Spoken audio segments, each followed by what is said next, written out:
Yun, magandang araw po sa inyo lahat, Luzon, Visayas, Mindanao, pati na rin po sa mga kababayan nating OFW dyan. Welcome po sa panibagong reaction video dito sa Makapili TV.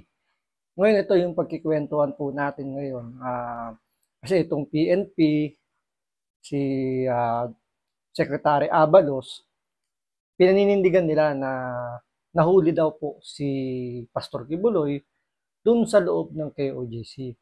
Bali sa pagkakaano naman, sabihin natin pagkaka-aresto or sabihin natin pagkakakuha ng gobyerno, wala naman tayong question doon. Kasi may kaso naman talaga si Kibuloy at kailangan niya talagang arestuhin dahil nga may utos ng korte. So wala naman tayong ano rito, wala naman tayong against sa nangyayaring pagkakakuha. Kasi hindi natin pwedeng sabihin pagkaka-aresto eh. Kasi yan nga yung pag-uusapan natin kasi naninindigan yung PNP, si Secretary Abalos, na nahuli raw si Kibuloy sa loob ng KOJC compound. Kaya nga 'di ba, ang ang tagal ng nilang hinanap, sinasabi nila na may sign of life daw doon sa ilalim ng lupa at posibleng si Pastor Kibuloy daw yung nandun sa loob, nandun sa ilalim ng lupa. Dahil meron daw, hinihinala nila may bunker daw. So, umabot sa point na nagkaroon ng Senate hearing, dumalo si General Torre at tinanong siya doon kung hanggang kailan sila magtatagal sa loob ng compound. Ang sagot niya, hanggat di daw nauhuli si Kibuloy. So, pinaninindigan nila na nandun lang sa ilalim ng lupa o nasa compound lang si Pastor Kibuloy. And then, ito na nga, umabot na sa punto na walang kaalam-alam lahat na ultimo mga mainstream media, blackout din, di ba, na sumuko na pala si Pastor Kibuloy. So,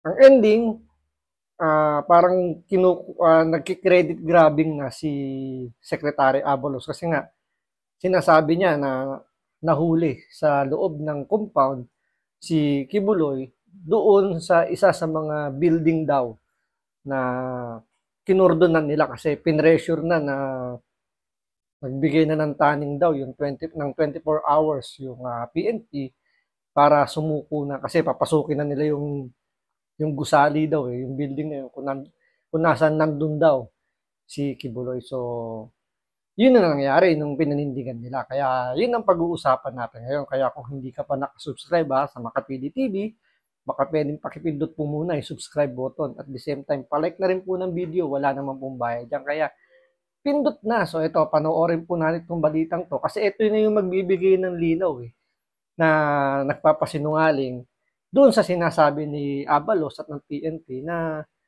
nahuli si Kibuloy doon sa loob. Kasi kapag sinabi mong nahuli, lalabas yung kumbaga tama yung ginawang proseso ng PNP. Which is kung titingnan naman talaga natin, ito hindi naman natin sinasabing tama tayo, pero personal opinion ng hindi lang naman ako, pati ng ibang tao, na over talaga yung ginawa ng PNP para lang mahuli si Kibuloy. Kasi warrant of arrest yung hawak nila, pero kasama doon yung paghahalugad, yung paggalugad doon sa lugar para hanapin si Kibuloy. Siyempre, katapanan ng konting-konti, meron tayong basic knowledge tungkol dun sa warrant na yan. So, ang hawak nila is warrant of arrest. So, dapat yon intended lang dun sa tao. So, parang specific person yung, kumbaga, positively nakita mo dun. Aarestuhin mo na lang.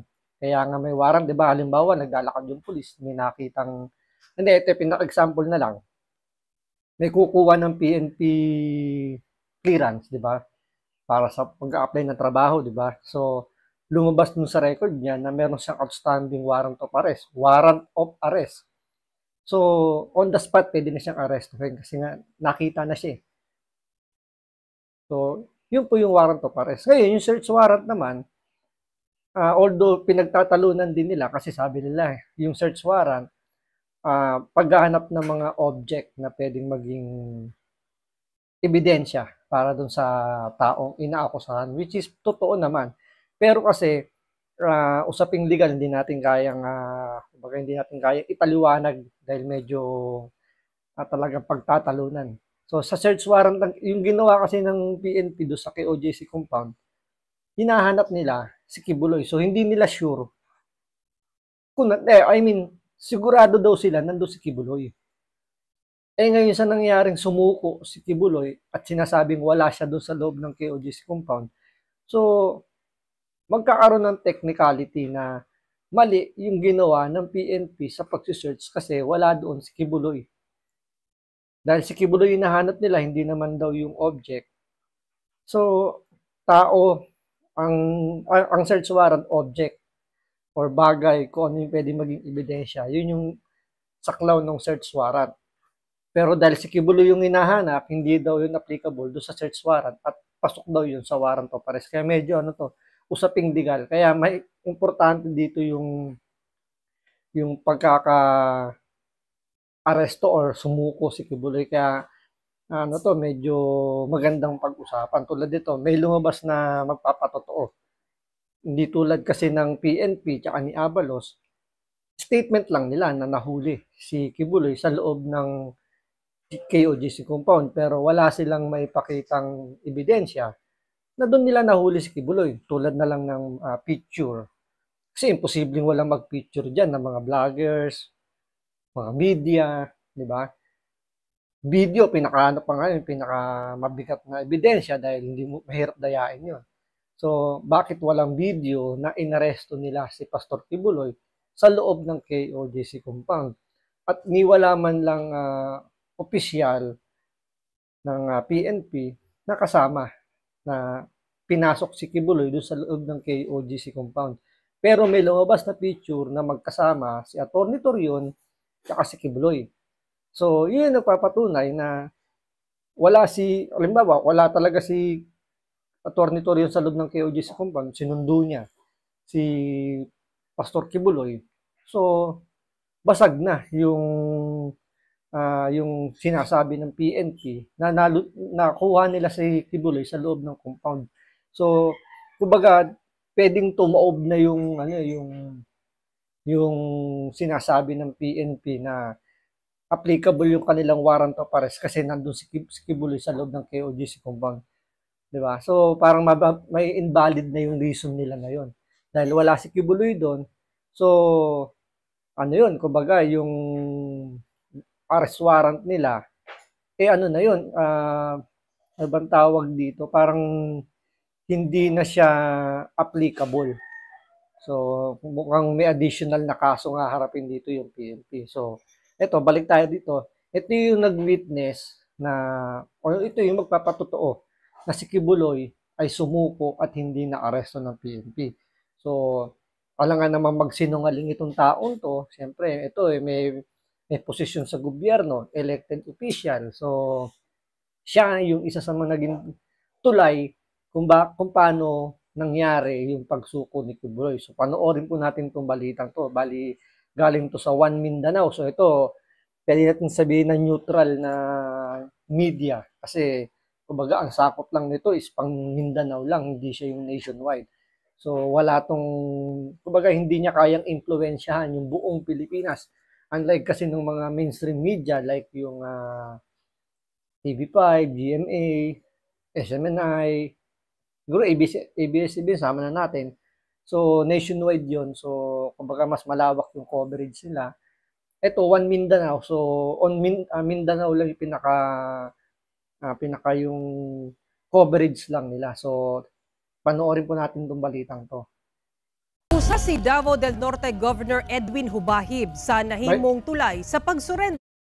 By the way, medyo itatranslate lang natin ng konti kasi may nasa Visayan language siya. So, sa abot na makakaya lang natin na medyo tatagalogin kasi nakakaintindi tayo ng kaunting-kaunti. Pero yung ibang term, yung ibang words na medyo malalim, hindi natin maintindihan. Pero yung kakayanin lang, medyo tatagalogin natin. Ni Pastor Apollo Kibuloy kagahapon. Dugang detalye sa report ni John D. Esteban. Agosto 30 dihang nagpatabang ang abogado ni Pastor Apollo Kibuloy nga si Attorney Israelito Torion kang Davao del Norte Governor Edwin Hubahib. Aron So sabi, August 30 daw, nakatanggap yata ng tawag or nagpahatid ng mensahe si Atty. Torion dito kay Governor Davao del Norte. So, isang governor po yung tumulong para maisakatuparan yung pagsuko ni Pastor Kibuloy. So, August 30, humingi raw ng tulong hindi ko sigurado kung si Atty. Torion humingi ng tulong or kinontak ni Governor itong si Atty. Torion para i-inform siya na si Kibuloy daw kumbaga meron ng desisyon na sumuko. So, yun ang pagkakaintindi natin dito. Istorya ho ng Intelligence Service of the Armed Forces of the Philippines o ISAF alang sa pag-surrender sa pastor. Sumala ni Governor. At ang gusto daw ni Kibuloy, sa ISAF daw siya susuko ng AFP kasi wala raw siyang tiwala sa PNP. Which is parang ito ay collaborate dun sa sinabi ni Pangulong Bongbong Marcos sa kanyang interview na sumuko nga daw si Kibuloy doon sa ISAF, sa AFP. Tapos itinravel by air ng C-130. So may collaboration sa sinasabi nito ni Governor, yung sinasabi ni Atty. Torion, pati na rin yung haka-haka o sabihin natin pinaniniwalaan ng iba na sumuko nga si Kibuloy. So walang nag-collaborate doon sa sinasabi ng PNP at ni Abalos na nahuli si Kibuloy sa loob ng compound. So doon pa lang medyo kumbaga lamang na kagad yung sinasabing sumuko si Kibuloy. Bahib, una naging istorya si Atty. Torion ug ang mga representante sa Board of Directors sa KOJC kang 60th Infantry Battalion Philippine Army Commander Lieutenant Colonel Christian Cabading. Buot matud pa. So yun, nakipag-coordinate daw yung Board of Director ng Kingdom of Jesus Christ sa mga general ng AFP. So hindi natin binanggit, medyo marami yung pangalan na binanggit dito ng mga general, pero under ng AFP. So yun muna yung kumbaga doon muna sila nakipag-coordinate bago, kumbaga pangyayari kasi, coordination muna sa AFP, kumbaga paplansyahin muna nila kung paano yung mangyayaring pag-surrender ni Kibuloy.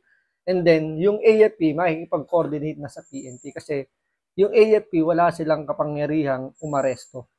Kumbaga sila rito magiging daan lang para ma-turn over sa PNP itong si Kibuloy.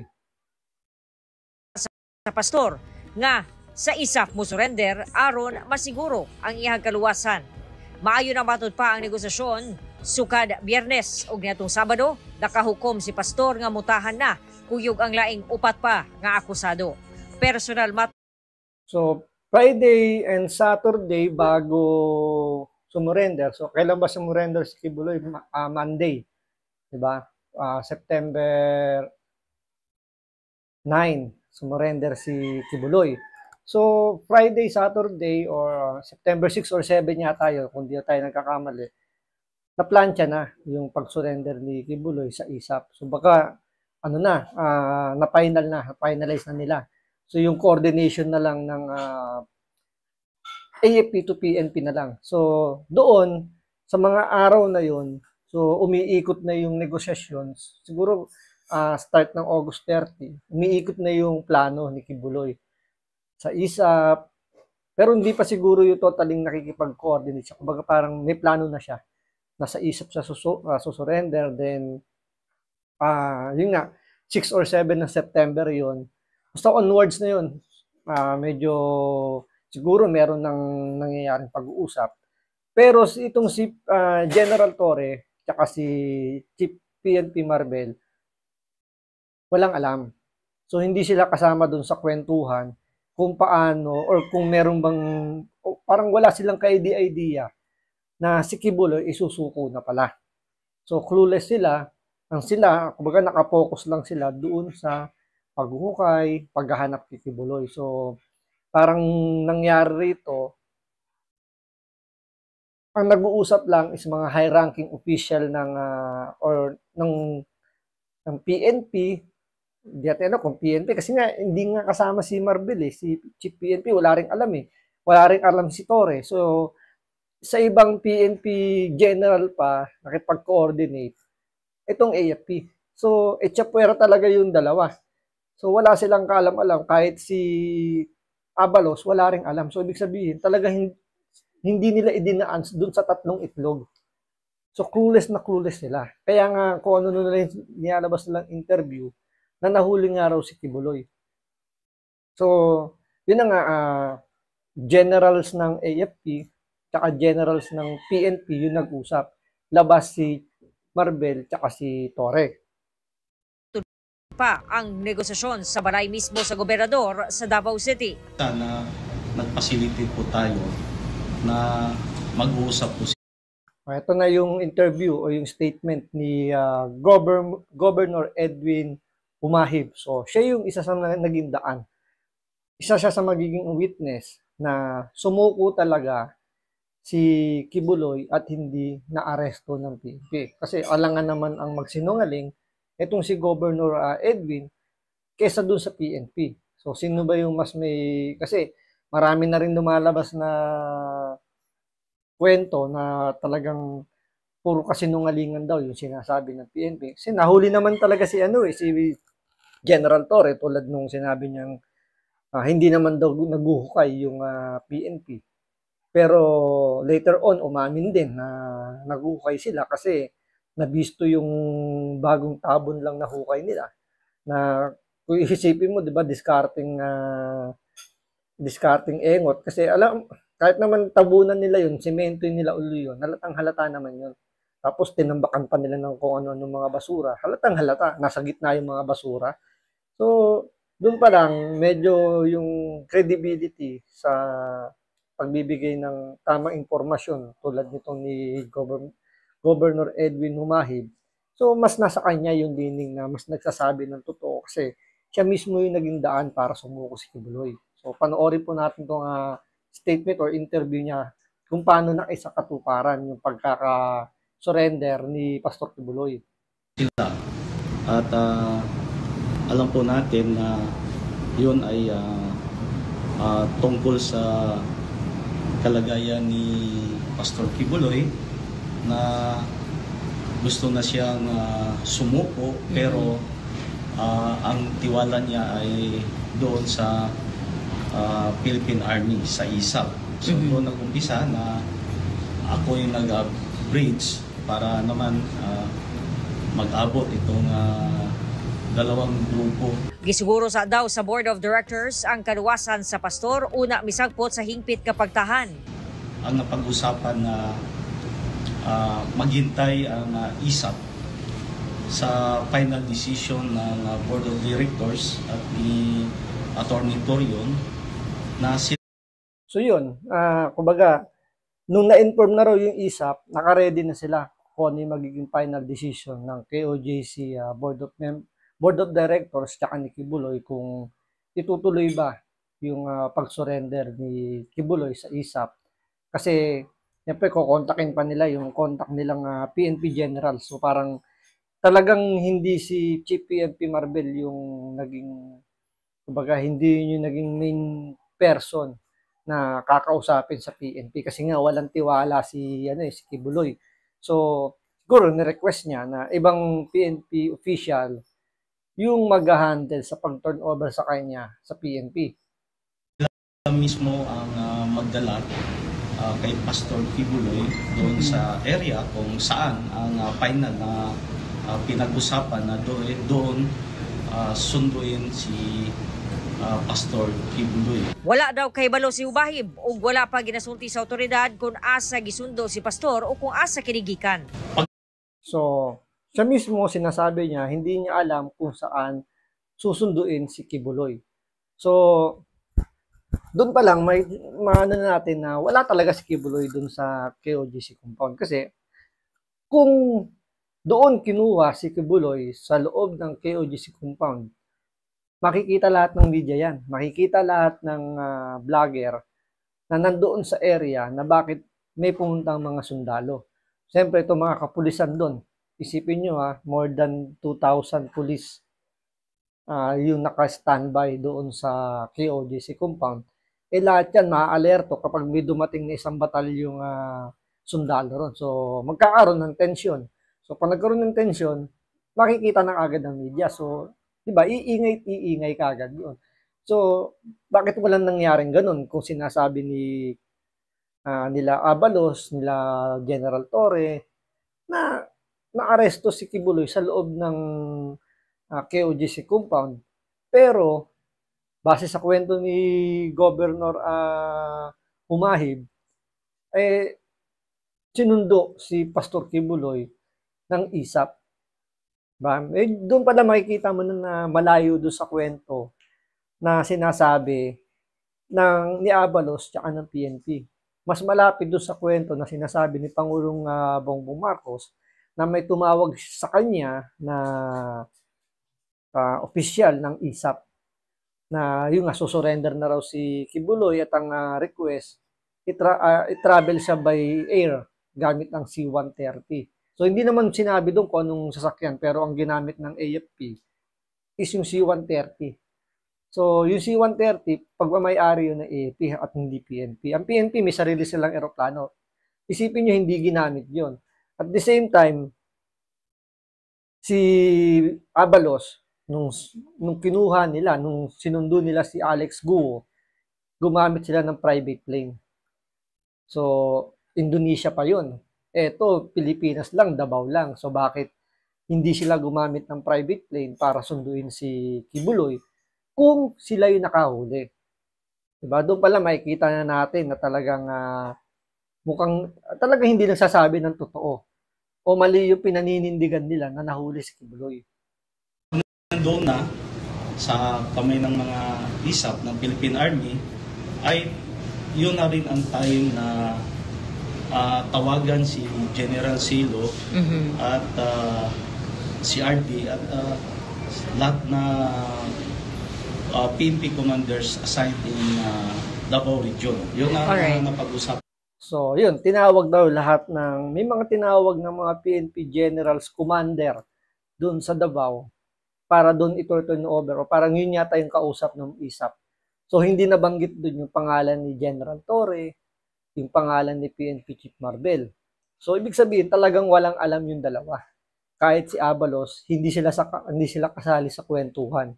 So, dito na parang out of place sila nung time na to, tapos bigla sila magsasalita na nahuli raw si Kibuloy. So, siyempre, hindi i-expect natin hindi magsasalita rito yung PNP General Commander na sinasabi ni Governor Humawib. Siyempre, part pa rin na sila ng PNP at ayaw nilang lalong maipit yung PNP. So, expect natin hindi yung bibigay ng any statement regarding dyan sa pagkakasurrender. At kahit yung AFP, hindi sila magbibigay ng statement dyan. Ano na natin yan, expect na natin yan. Pero itong sa sinabi ni Gov, ito mabigat na na statement na pinasisinungalingan yung sinasabi ng PNP tsaka ni Abalos, particular ni General Torre kasi isa siya sa mga nagsasalita. Tsaka isipin niyo ground commander si General Torre. So ibig sabihin kung siya yung ground commander doon, so present siya lagi kapag merong mga development sa mga ginagawa nilang operation. Pero nung time na yon, sinasabi nga nila, nagbigay sila ng ultimatum na 24 hours, papasukin na nila yung isang building na sinasabi na doon nila nahuli si Kibuloy. Bakit wala siya doon at wala siyang picture or video na kasama niya si Kibuloy, di ba? Isipin natin yun. So, kayo, nasa inyo yan kung ano ba sa tingin nyo, kung sino yung nagsisinungaling sa dalawa. Itong si Governor Humahib o itong mga nagsasabing nahuli raw sa loob ng KOJC compound, itong si Kibuloy. So, kayo na po bahala magdesisyon. So, hanggang dito na lang po muna. Maraming salamat sa panonood. Ingat po kayo lagi. God bless.